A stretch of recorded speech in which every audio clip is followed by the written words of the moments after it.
Morris watching the markets for us. I tell you, we have some broadcast ninjas around here. Just name your weapon. As we turn to Capitol Hill, pretty quiet place this week. It was kind of nice driving in, I'll be real honest with you, when they're gone. I know we make fun of them for taking a lot of time out of town, but it's the only time that things seem to work in Washington. There are questions, though, about what happens when they come back. French Hill sat right at this table last week talking about crypto as potentially a reason to get back to work here with very low expectations on the rest of this Congress, knowing that FIT 21 passed the House. Not sure where we're going here in the Senate, and big questions about stablecoin and safe banking. If anything else is worth mentioning, i.e. the Farm Bill. Nathan Dean joins us, I'm glad to say, to help us through the woods here. Of course, senior policy analyst at Bloomberg Intelligence. It's great to see you back in the mix. Hope you had a good long weekend. So, FIT 21, we'll start with what we know. That's actually a piece of legislation that has now passed the House. And I keep hearing that this is DOA in the Senate. Congressman French Hill told me to slow down with that on Friday, that this actually has momentum, that lobbying is happening, and that could, in fact, become law. How do you see it? So, look, last week was probably one of the best weeks for the crypto policy folks that they've had in years. All time? It could be. In Washington? Certainly, because the FIT vote, this is a House bill that provides, it's called the market structure bill. Mm-hmm. This would give, among other things, the Commodity Futures Trading Commission power over the spot markets of digital assets, something the crypto industry wants. They got 71 Democrats to join 208 Republicans. Now, that's huge. That's not just a handful of Democrats. That's a group. Yeah. The other thing that's happened is both the House and the Senate passed a resolution to overturn the SEC's bulletin known as SAB 121. I'm not going to spare the folks here with all the technical details, but the crypto folks hate it. Okay. Now, both the House and the Senate, including Senator Schumer, voted to overturn it. Now it goes to President Biden's desk, and we have until June 3rd to decide whether he's going to veto it. Where I'm going with this is there is more momentum in the last week or so than they've seen in years. Yeah. Now, to Representative Hill's comment, though, I would say, what's the time frame of your momentum? It's probably, in my view, going to be 2025. I just don't see enough of the Senate skeptics, if you will, to come around on this. To get fit across the finish line. To get fit across the finish line. Not even the stablecoin bill or anything else. Just talking about fit. Yeah. I just don't think that the Senate Democrats are going to be there. Why so much resistance in the Senate? Is it the amount of money that's being spent on this? No. It's just the idea that there are a lot of folks on Capitol Hill that think that, is crypto a security or is it a commodity? This has been the biggest debate. But if you go back to 1930s era securities law, a lot of Democrats, and including the SEC, thinks that those laws still are applicable and still work. Mm-hmm. Why create a new framework for something that we already have laws for? And these laws have worked for 90 years. Mm-hmm. The industry counters back and says, look, this is a new digital asset class. We really can't figure out how it works in terms of being a security or a commodity. And they want to go to the CFTC primarily because the CFTC has what is called principles-based regulation as opposed to prescription-based regulation, which allows the crypto industry a little bit more flexibility and innovation to actually meet the rules of the road. Interesting. Ethereum ETF also approved last week. To your point, there was this crescendo of news, but it sounds like we just peaked for a while. Is it the election that is the next sort of stumbling block here? You have to get through November? I think there's just a running out of time. I mean, here we are. I hate to say this, but look, the year's almost over. I mean, here we are late May, but you have June and July. They're here for 3 weeks in each month. Yeah. August, they're on holiday. September, they're back. We're dealing with the Farm Bill and the funding bill. October, they're out campaigning. So they only have, I want to say, like 21 days. So you're not even running odds on anything right now, are you? No, so I mean, the FIT, we're saying 30%. Okay. Stable coins, we're still at 60% for now. For this year? For this Congress? year. Interesting. But what I'm saying is that, look, the time's running out. Crypto isn't the most highest priority out there for Congress. Mm-hmm. It may have to wait until after the election. Okay, understood.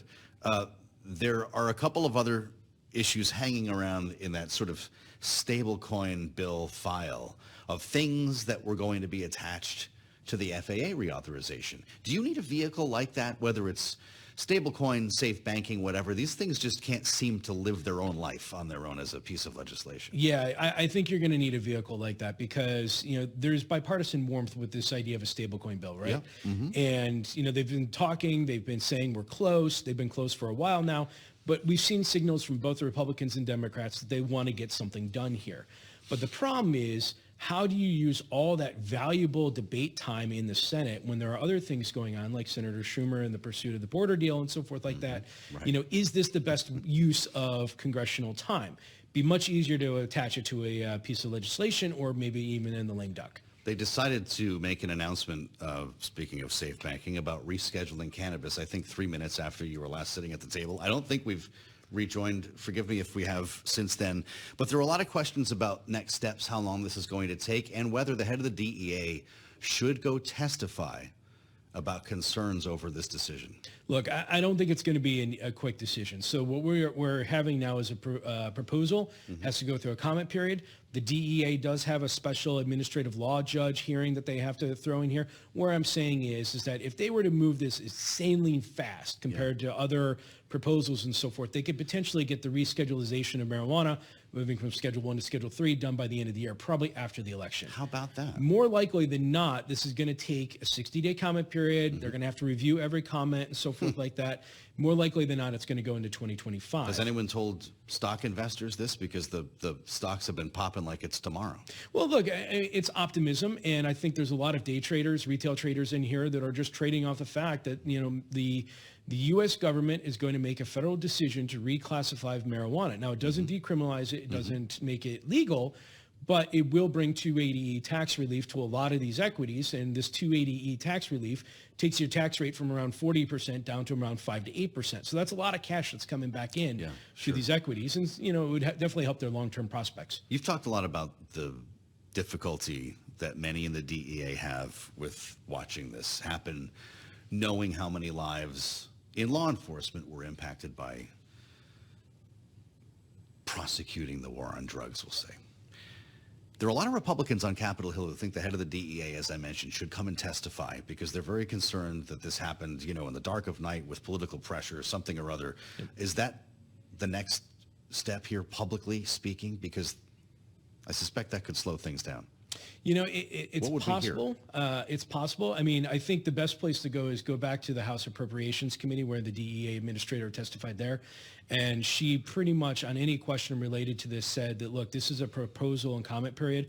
I'm not going to get in front of that by addressing it. So I think if it were to happen, it'd be almost of a nothing burger just because I think the director would be able to say, look, I'm not going to influence the process that we have to follow.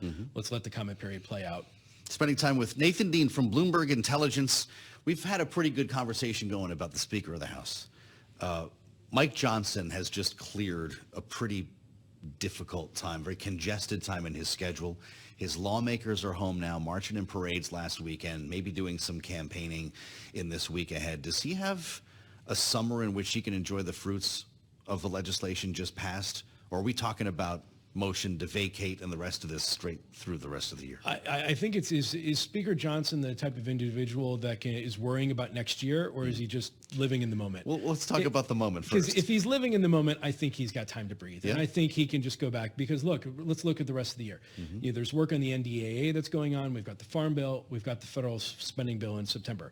They're going to come up with a solution with the Farm Bill. They're going through the politics of it right now. They are going to keep the government open. And they also have to do the lame, remember, the debt ceiling is January 1st. So they're going to have to address that during the lame duck. All that means is you're going to kick the can to next year. That's not really a tall lift for Speaker Johnson. But when it comes to 2025, it's really up to the election. And if President Trump wins, there may have to be a change of strategy, or there may have to be a change in just how his philosophy, because we just don't know how President Trump would treat him. Senator Joni Ernst tells us here on the program, there will be no farm bill. We're going to extend the one we've got back to the drawing board next year. Is she right? There's a decent chance. I mean, when I say that they'll take care of it. Running odds on that one? Not yet. Okay. We will be sooner this fall. I got to hear this when you do. But when it comes to the farm bill, just note that most of the fight is over SNAP benefits. Yes, right. food stamps and stuff like that. And where's the fight here? Just in terms of the dollar, the Democrats want an increase. Yep. What do Republicans want? It's just there are cuts. There are cuts. They want to cut SNAP benefits. And so the discussion here is just over the general amount of spending when it comes to the farm bill. And but I will say, and this is just me being the optimist, is that the Senate and House Ag committees, in my opinion, are not as partisan as some of the other committees out there. We have seen partisan statements, but generally speaking, I think both of those committees get along much better than some of the others do. So the optimist in me says, look, even if they can't come up to an agreement on the Farm Bill before it expires, they'll kick the can and they'll start this again next year to ensure that, some type of agreement will come. And I generally don't think that if there are going to be any cuts, I don't think it's going to be massive or anything like that. And that's palatable for the John Testers of the world who have re-elections to worry about. Exactly. Yeah, to get through the Ag Committee here with something. It's great to see you. Glad you survived the long weekend.